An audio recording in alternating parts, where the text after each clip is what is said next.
Naipayan iti baro anam nama dagiti umili iti Batak City ija Ilocos Norte kalpasan nangagan ken nabuyada ti panagbatla ti presidente.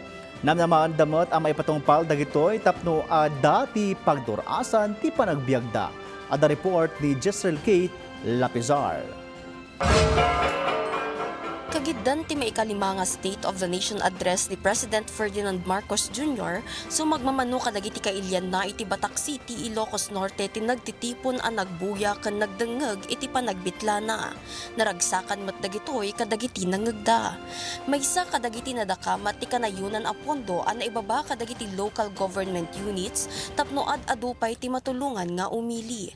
Para iti inaan ni Emelita, dakkel day ti atulong tapno mapalagan ti panagbiagda. Salamat. Malaking tulong po sa amin yun, Mr. President, kung meron man. Lalo ngayon sa mataas na presyong bilhin. Nadakamat matlaeng ti presidente ang mapalawa pa iti exemption iti income tax. Panagbabakan pa nakailibre ti income tax kadagiti sumagmamano amang mangged. Dakkel met apakabang-aran daytoy iti mangmangged ani Richard.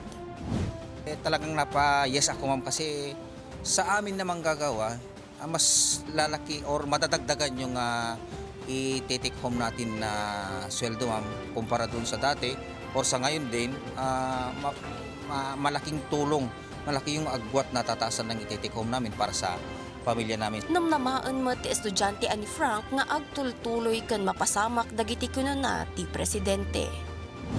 Maganda po ang sinabi ni Presidente. Sana nga po magkatotoo para mas umayos po ang Pilipinas. Naipaayan ti baro anamnama dagiti umili ti Batak City kalpasan ti nangegda iti panagbitla ti presidente. Namnamaan da adumuras pa iti panagbiagda babaen ti tulong ken suporta iti gobyerno. Jezreel Kate Lapizar para iti Pagilian.